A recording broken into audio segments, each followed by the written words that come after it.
אתם ברדיו סול, ואנחנו עם גל מוטאי. גל, בואו נמשיך את השליטות של משרד הרישוי והפקידים המאפיונרים שלו. תראה, אני לא הייתי מגדיר אותם מאפיונרים, הייתי מגדיר אותם כאנשים חסרי סמכות. זה מה שהייתי מגדיר אותם. אז אנחנו נתקן ונגיד אנשים חסרי סמכות. אין להם פשוט סמכות לקבל החלטות, זה מה שהייתי אומר. עכשיו, תראה, אנחנו סיימנו את עיקרי השיטה. אני חושב שאנחנו הבנו מתי הנקודות נמחקות, מה הם התנאים לקבלת סוגים של אמצעי תיקון, איזה אמצעי תיקון מקבלים. דיברנו על זכות השימוע, מה המהות של זכות השימוע, במיוחד מה שקורה במשרד הרישוי, איך שומעים אנשים. עד עכשיו מיצינו את החלקים האלה. אני חושב שזה עיקרי השיטה. אנחנו עכשיו נעבור לביקורת שלנו על השיטה. אני טוען שהפסילה הזאת היא לא חוקית.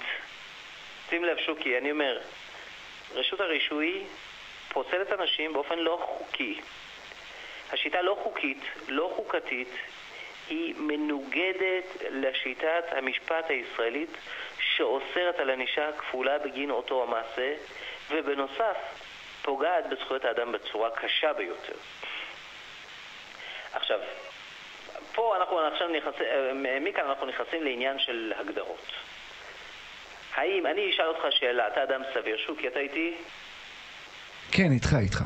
אני אשאל אותך שאלה, אתה אדם סביר. איך היית מגדיר פסילת רישיון נהיגה? כאמצעי תיקון או כענישה? אמצעי תיקון זה בטוח לא יהיה. לוקחים לבן אדם רישיון נהיגה 3 חודשים או 9 חודשים. מגבילים את החירות שלו. אומרים לו, תשב, אתה לא נוהג. מגבילים את החירות שלו. הרבה פעמים זה לרגליים לעבור אנשים. הרבה פעמים גם פוגעים בפרנסה שלו, כי הרבה מאוד הנהגים מתפרנסים ברישיון הנהיגה שלהם. נכון. האם אפשר לקרוא לזה אמצעי תיקון?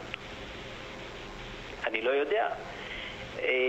תעבור ברחוב, תשאל 100 איש, מתוך 100 יענו לך 100 איש, אז זה אמצעי ענישה ולא אמצעי תיקון. אבל משרד הרישוי ובתקנות זה מוגדר, במשרד הרישוי ובתקנות זה מוגדר כאמצעי תיקון. עד כמה שזה מצחיק. ואני אספר לך משהו עוד יותר מצחיק. איתך? חלק מהשופטים שלנו גם כן מסכימים עם ההגדרה הזאת כאמצעי תיקון. אומרים שזה לא ענישה, זה אמצעי תיקון. אני באמת מנסה להבין. לקחת לבן אדם את הרישיון, להושיב אותו בבית 3 חודשים, זה נחשב אמצעי תיקון. מה יקרה ב3 חודשים? אני לא יודע מה הם מתקנים, לא ברור לי לגמרי. כן, כאילו מה, הוא עובר איזשהו קורס, וכל 3 חודשים הוא הולך ללימודים, הוא לומד בבית ספר, הוא עושה מבחן, מה? אתה מבין את הדבר המצחיק הזה? הוא עושה בגרות ב3 חודשים, כאילו, זה האבסורד. עכשיו בוא תראה. אני עכשיו מסביר למה הפסילה הזאת היא לא חוקית, ואני חושב שהמאזינים שלנו לא צריכים להיות משפטנים סגולים כדי להבין את הדברים הפשוטים האלה שאני מסביר. שים לב, המחוקק בסעיף 69 לפקודת התעבורה קובע במפורש, אני מצטט את סעיף החוק, שים לב למה אומר: שום דבר מהאמור בפקודה הזו לא יגרע מכל אחריות פלילית או אזרחית של נהג או של בעל רכב מכוח כל דין בר תוקף אותה שעה. שים לב, ובלבד שלא יענש אדם פעמיים על אותה עבירה. שים לב למה המחוקק אומר. המחוקק אומר בסעיף 69 לפקודה שאסור להעניש נהג פעמיים על אותה עבירה. עד פה אנחנו מבינים את העיקרון הבסיסי הזה? פעמיים, כן. זה עיקרון בסיסי במשפט הישראלי. עוד אתה תראה את זה בעוד הרבה מקומות שאומרים לא נעניש פעמיים על אותו מעשה. לא נעניש נהג בגין אותו מעשה פעמיים, או בכלל אדם, כל אדם, לא נעניש אותו פעמיים בגין אותו מעשה. לא מתקבל על הדעת. עכשיו, עד כמה שזה אירוני, אנחנו צריכים לשים לב לזה, כי בסעיף 69א רבתי לפקודה, מיד אחרי הסעיף הקודם שאוסר ענישה כפולה, המחוקק מסמיך את שר התחבורה להתקין תקנות לשיטת הניקוד, והוא מתקין תקנות שקובעות ענישה כפולה באופן ברור וחד משמעי. תגיד, זה לא סוג של פיצול? אתה לא, תקשיב, אני לא מצליח להבין, אני כל פעם קורא את זה מחדש, ואף פעם אפשר להבין את זה. מצד אחד, אל תעניש אותי פעמיים, מצד שני, אני נותן לך את האפשרויות למצוא את הדרך על פי החוק, להעניש אותי פעמיים. תראה, אני אומר, באמת יש חלקים שהם סבירים, כל הקורסים האלה, מכון רפואי, לבדוק נהגים, לשלוח אותם לקורסים לנהיגה מונעת וכל זה, הכל מתקבל לדעת. אבל הפסילה, אתה מגדיר אותה כאמצעי סיכון? הנושא של... לא, אני לא מבין את זה. הקורסים לנהיגה מונעת זה צחוק אחד גדול. פשוט צחוק אחד גדול. אני הייתי בקורס כזה, ואני יכול להגיד לך, לא חשוב מי היו האנשים שם, אבל בסוף הקורס יש לך איזשהו מבחנון כזה, מבחן שעושים, וכולם מעתיקים מכולם, והמורים עוזרים לכולם. אני לא יודע, שוקי, פה אני חייב להיות למען ההגינות. אני אומר, בקורס שאני עשיתי, ועשיתי אותו פעמיים... אני לא יודע מתי עשית את זה. אם אנחנו כבר נכנסים לקורס האלה של נהיגה מונעת, אני יכול להגיד לך שבשנים האחרונות רשת תמ"ל ובאוניברסיטה הפתוחה לקחו את המכרז. אז אולי עכשיו זה השתנה, כי שאני עשיתי 3 או 4 שנים, זה היה צחוק. היום באמת זה שונה. דווקא באמת הקורסים האלה מתנהלים כראוי, והם באמת יעילים למניעת תאונות.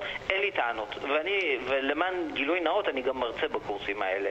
ובאמת הם משיגים את המטרה. אוקיי. אבל יש לי טענות לעניין הפסילה, זה לא ייתכן הדבר הזה. עכשיו שים לב, המכובדים שתיקנו את התקנות האלה על מנת להתמודד עם הטענה הזו של ענישה כפולה, הם הגדירו את זה ממש בתקנות, את הפסילות הארוכות האלה כאמצעי תיקון. אתה מבין? עכשיו אנחנו ממשיכים. עכשיו אני שואל את השאלה, כמו שאמרתי, אני שואל את האדם הפשוט מהרחוב. אפשר להגדיר שלילה כזאת פסילת רישיון נהיגה כאמצעי תיקון או לא? אני אומר, אני נותן תשובה, אני אדם סביר.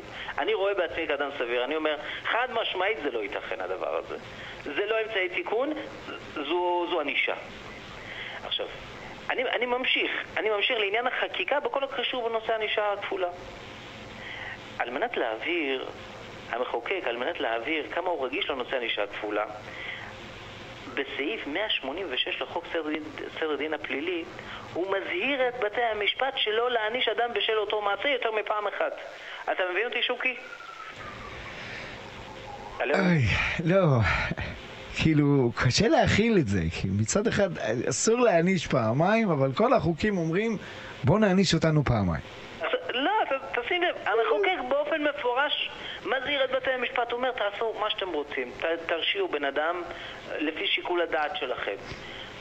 תקבעו ענישה הקבועה על פי חוק במסגרת היכולות שלכם, במסגרת הרף הענישה שקבוע בחוק, אין בעיה. רק לא להעניש יותר מפעם אחת בגין אותה עבירה. זה גם פה אנחנו רואים עוד נדבך נוסף במשפט הישראלי שמתנגד באופן חד וחלק לענישה כפולה. שים לב, גם בפקודה וגם בחוק סדר דין פלילי.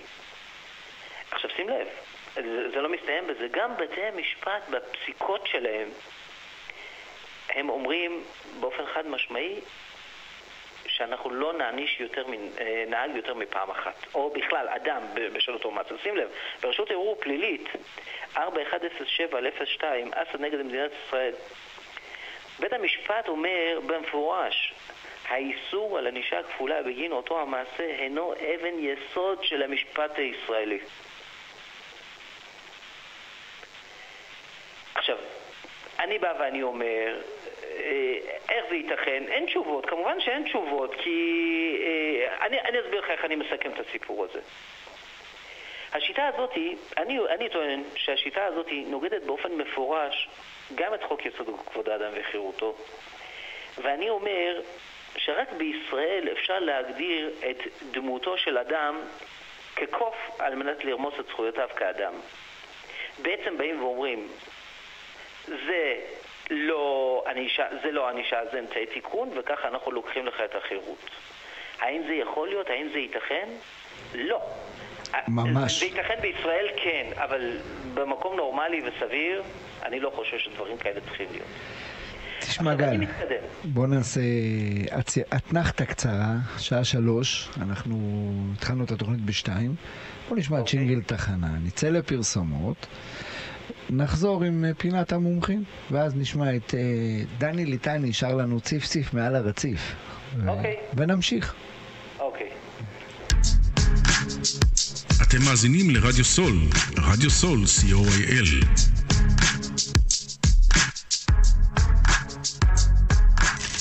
אתם מאזינים לרדיו סול, רדיו סול. עד עכשיו דיברנו על ביקורת על השיטה. בחלק השני של הרעיון דיברנו על הביקורת על השיטה. עד עכשיו הסברתי למה השיטה הזאת היא מנוגדת לחוק. עכשיו אני אתקדם שוקים יחד איתך ויחד עם המאזינים. עכשיו אני אסביר גם למה השיטה הזאת היא מנוגדת גם לחוק יסוד כבוד האדם וחירותו. אז ככה, המחוקק בסעיף 1 לחוק יסוד כבוד האדם וחירותו אומר, קובע, זכויות היסוד של אדם בישראל מושתתות על הכרה בערך האדם בקדושת חייו ובהיותו בן חורין, והן יכובדו ברוח העקרונות שבהכרזה על הקמת מדינת ישראל. עד פה אתה שומע אותי שוקי? שומעים. שים לב למה שאומר המחוקק. המחוקק בסעיף 1 לחוק יסוד כבוד האדם וחירותו מכיר בזכותו של אדם להיות בן חורין, והוא מבקש לכבד את הזכויות האלה. עכשיו פה אנחנו לא, כמובן שזה לא מדובר במפורש על הזכות לחירות. אנחנו עוברים לסעיף 5 לחוק יסוד כבוד האדם וחירותו, שאומר אין נוטלים ואין מגבילים את חירותו של אדם במעצר, בהסגרה או בכל דרך אחרת. תראה, אנחנו כולנו יודעים שאפשר לפגוע בזכויות האלה, אבל יש תנאים. אי אפשר לבוא ולפגוע בזכויות האלה מבלי שיש הצדקה אמיתית לפגיעה בזכויות האלה. המחוקק בסעיף 8 גם מגדיר מתי אפשר לפגוע בזכויות האלה. בסעיף 8 לחוק יסוד כבוד האדם וחירותו המחוקק אומר, אין פוגעים בזכויות שלפי חוק יסוד זה, והוא מתכוון בין היתר לזכות לחירותו של אדם, אלא בחוק ההולם את ערכיה של מדינת ישראל, שנועד לתכלית ראויה, במידה שאינה עולה לנדרש, או לפי חוק כאמור מכוח הסמכה מפורשת פה. שים לב למה שהמחוקק אומר. המחוקק אומר, בזכויות האלה אפשר לפגוע בצורה מידתית ולפי חוק. תבין את המשמעויות, תבינו, מאוד חשוב לי שהמאזינים שלנו יבינו, אפשר לפגוע בזכויות האלה מכוח חוק. עכשיו, ניתן לראות כי בחוק יסוד כבוד האדם וחירותו, הזכות לחירות קיבלה הגנה מפורשת.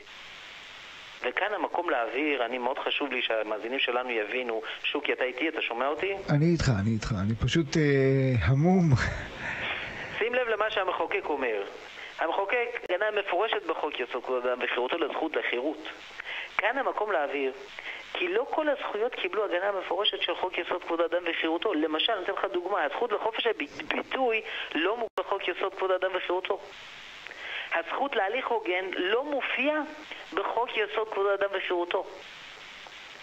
הזכות לשוויון לא מופיעה בחוק יסוד כבוד האדם וחירותו. המחוקק הגדיר את הזכות לחירות באופן מפורש בחוק יסוד הזה. לא נמצא זכר להרבה מאוד זכויות, אבל לזכות הזאת מצאנו זכר, לא רק זכר מצאנו, אלא מצאנו הגנה מפורשת. והמחוקק אומר שצריך כוח, הסמכה מכוח חקיקה מפורשת. ושים לב, וראינו שסעיף 69 לפקודה, לא, בסעיף 69 לפקודה, המחוקק לא רק שלא מסמיך איש לפגוע בזכות לחירות, אסור להעניש פעמיים, אלא הוא אוסר על כך במפורש. המחוקק לא קובע להעניש באופן אותנו מפורש, פעמיים, כן, נכון? להעניש אדם בשל אותו מעשה פעמיים. ובכל זאת רואים שבישראל הכל אפשרי. בישראל הזכות לחירות, שהיא זכות מוגנת בחוק יסוד כבוד האדם, לא מקבלת הגנה, והיא נפגעת בהינף יד ללא שום מחשבה תחילה. ועוד על ידי מי? על ידי פקידים של משרד הרישוי. עכשיו, אפשר לסכם את הביקורת שלנו במשפטים האלה שאני אומר עכשיו. אני טוען שרק בישראל ניתן להגדיר את דמותו של אדם כקוף על מנת לרמוס את הזכויות שלו כאדם. רק בישראל... שתדע לך שההגדרה היא קשה. תשמע, אני מוכיח את זה, אני מראה את זה, אני לא ממציא נתונים. אני יכול להראות לך אלפי נהגים שנפסלים ביום על ידי משרד הרישוי. אלפי נהגים נפסלים ביום על ידי משרד הרישוי. והרבה מאוד פעמים כשאני מסתכל על תדפיס הניקוד שלהם, אני אומר, זה לא ייתכן, זה לא יכול להיות. זה לא יכול להיות. אז מי מרוויח מהשיטה הזאת? זאת אומרת, אם נהג נפסל מלקבל בגלל שיטת נקודות, אז הוא יצטרך ללכת לקורס, הוא יצטרך לעשות לפעמים גם תיאוריה מחודשת. הרי מישהו מרוויח, כי ברור לחלוטין, כאילו על פניו, על מה שאתה אומר, לפי מה שאתה אומר, שזה ברור שזה לא משהו זה לא תיקון. שוקי, אני לא יודע אם שמת לב שאני לא חוסך בביקורת, וכשיש לי ביקורת אני מביע אותה. אני באמת, אבל אני אומר לך את זה בשיא הכנות. קשה לי להאמין שיש פה איזה מישהו שבנה את השיטה הזו על מנת להרוויח כסף. לא יודע, קשה לי, לא...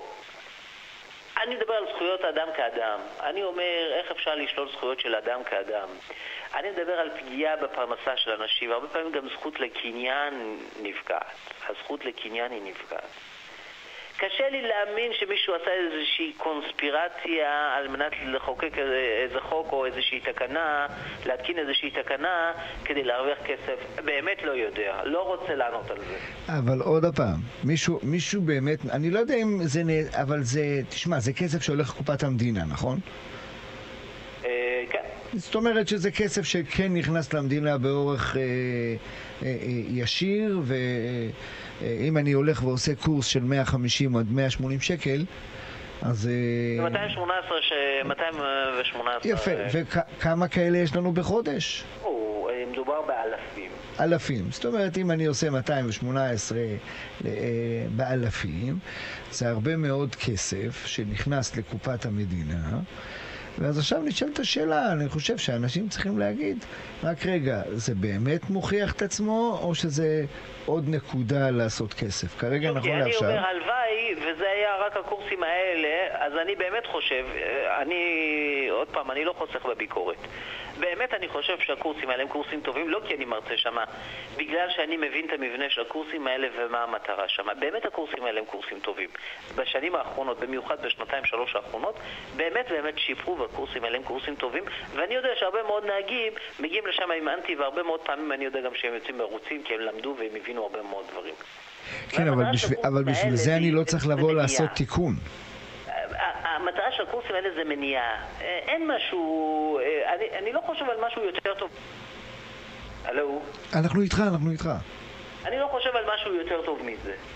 אתה מבין? הביקורת היא על הפסילה. אני אומר, הפסילה הזאת היא פסילה לא חוקית, לא חוקתית. זה מה שאני טוען. ואני עכשיו לסיכום, אני אגיד כמה משפטים. יש לך משהו להגיד לפני שאני מסכם, שוקי? יש לך איזו שאלה?